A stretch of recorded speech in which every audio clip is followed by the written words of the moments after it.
রমজানে সাহারি খাওয়ার সময় আপনারা তাহাজ্জুদ পড়ে নেবেন ফজরের আগ দিয়ে, পারা যাবে না? ওই টাইমে আল্লাহর রহমত বরকত খুব বেশি আল্লাহ নাজিল করেন। আল্লাহ প্রথম আকাশে তখন নেমে আসে। সুবহানাল্লাহ পড়েন। আমি যদি কোনদিন পথে ভুলে যাই, হাতে ছানি দিয়ে কাছে নিও, মমতার বন্ধনে আমায় বেঁধে সব ভুল ক্ষমা করে দিও। চিল্লায় পড়তে হবে আমিন।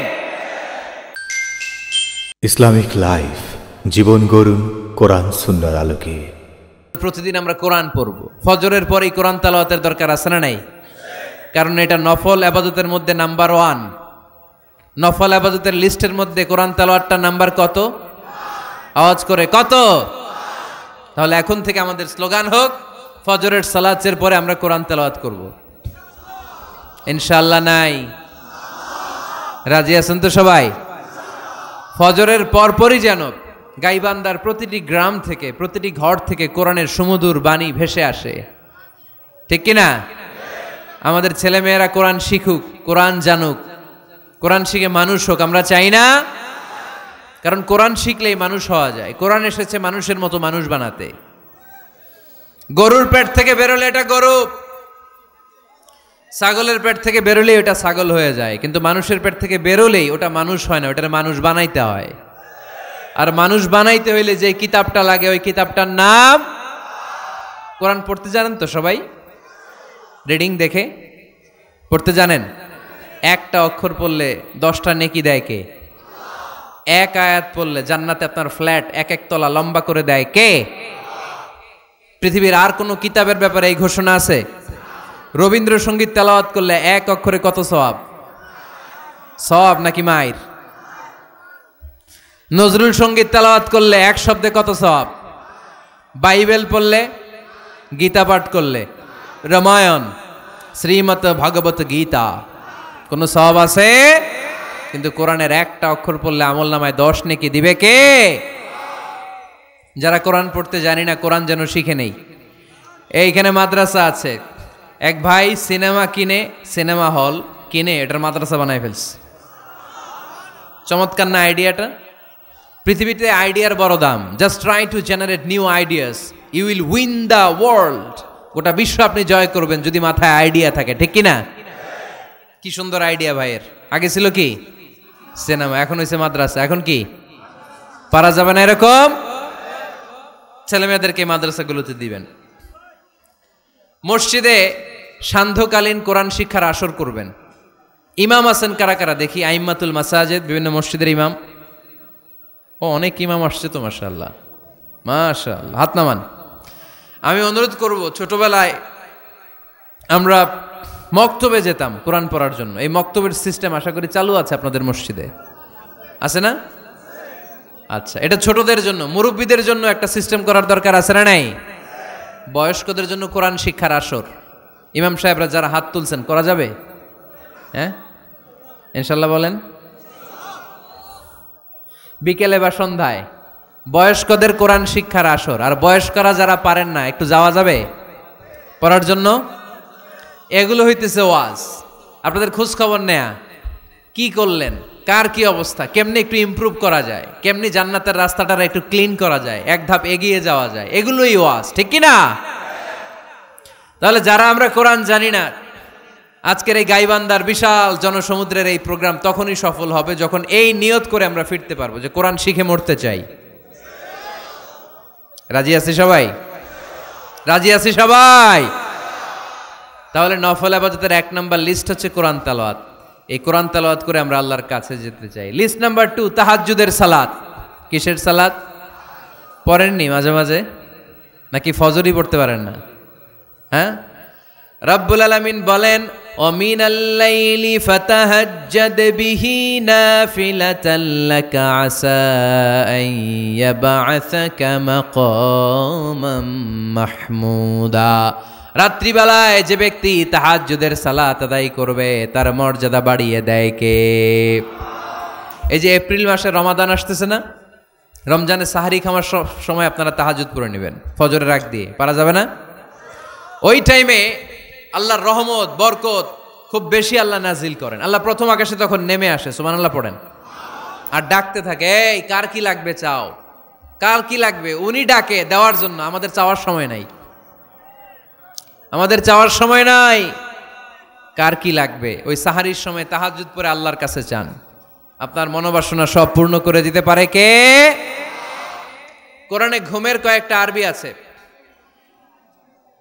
ঝিমুনি ভাব যে আসে এটাকে আরবিতে বলে নুআস।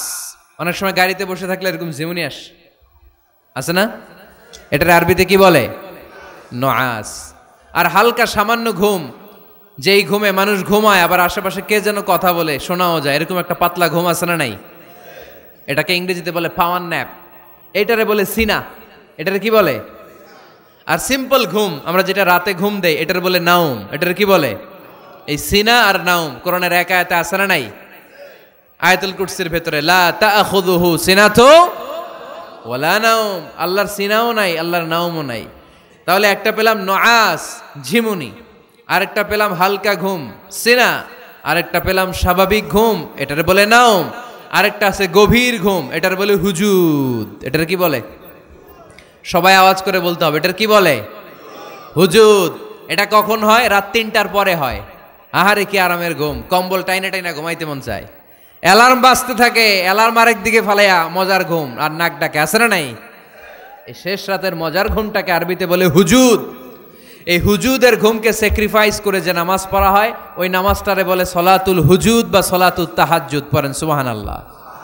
ওই নামাজটারে আল্লাহ বড্ড পছন্দ করে। ওই নামাজ যারা পড়ে তাদেরকে কাছে টেনে নেয় কে?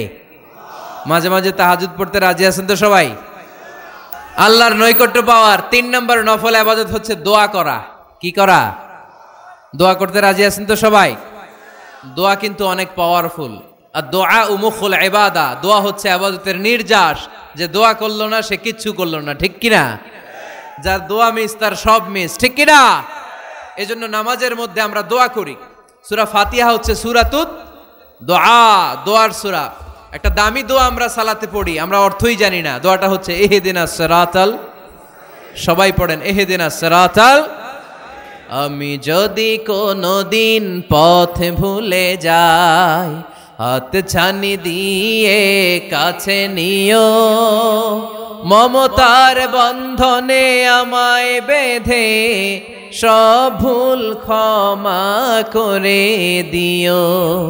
আমি যদি কোনোদিন পথ ভুলে যাই, হাত ছানি দিয়ে কাছে নিও, মমতার বন্ধনে আমায় বেঁধে সব ভুল ক্ষমা করে দিও। চিল্লায় পড়তে হবে আমিন।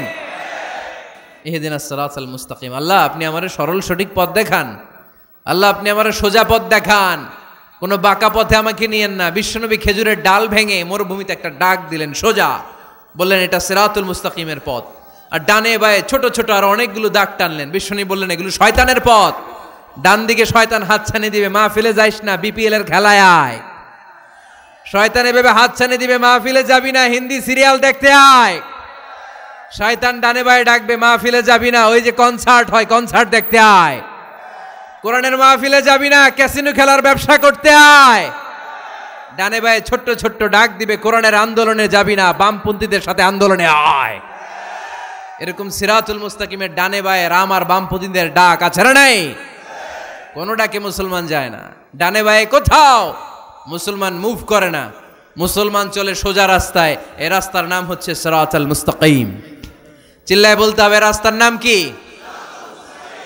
প্রতিদিন এই রাস্তাটা আমরা আল্লাহর কাছে চাই। আমরা বলি ইহদিনাস সিরাতাল মুস্তাকিম, আল্লাহ সরল সঠিক সোজা রাস্তাটা আপনি আমাদেরকে দেখান। চিল্লায় পড়েন আমিন। এজন্য দোয়ার মতো দোয়া করতে জানলে ইটস লাইক এ মিসাইল। এটা হচ্ছে একটা মিসাইলের মতো, এটা মিসাইলের মতো। মিসাইল হামলা করলে যেমনি লক্ষ্য বস্তুতে যে ভেদ করবে, দোয়ার মতো দোয়া করতে জানলেও এটা লক্ষ্য বস্তুতে যে আঘাত করে, আল্লাহর আরশে যে নক করে। চিল্লায় পড়েন সুবহানাল্লাহ। এজন্য বেশি বেশি দোয়া করতে রাজি আছেন তো? সবার জন্য করবেন, নিজের জন্য করবেন, অন্যের জন্য করবেন। অনেকে বলে হুজুর আমার দোয়া আমি করবো, আরেকজনের জন্য কইরা কি লাভ? এরকম কথা অনেকের আছে না নাই? লাভ আছে।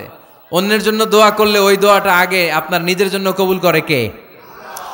উদাহরণস্বরূপ আপনি দোয়া করলেন, আল্লাহ আমার এই ভাইটা অসুস্থ, তুমি তারে সুস্থ করে দাও। তখন ফেরেশতারা বলে, আল্লাহ যিনি দোয়া করতেছে তার যদি কোনো অসুস্থতা থাকে আগে তারে সুস্থ করে দাও। সুবহানাল্লাহ পড়তে পারলেন না? আপনি যদি দোয়া করেন, আল্লাহ আমার এই ভাইটার কোনো টাকা পয়সা নাই, আপনি তারে ধনী বানিয়ে দেন। ফেরেশতারা বলে, আল্লাহ যিনি দোয়া করতেছেন তিনি যদি গরিব হয়ে থাকেন আগে তারে ধনী বানিয়ে দেন। এজন্য আমরা দোয়া করব। ইটস এ ওয়েপন, এটা আমাদের অস্ত্র। AK-47 আমাদের অস্ত্র না, তলোয়ার আমাদের অস্ত্র না, কামান মুমিনদের অস্ত্র না, ব্যালিস্টিক ক্ষেপণাস্ত্র আমাদের অস্ত্র নয়। মুমিনের সবচেয়ে বড় অস্ত্রের নাম হচ্ছে দোয়া। চিল্লায় বলতে হবে, আমাদের সবচেয়ে বড় অস্ত্রের নাম কি? আরো জোরে বলেন। কার কাছে করবেন? আল্লাহ তুমি বুঝার তৌফিক দান করো।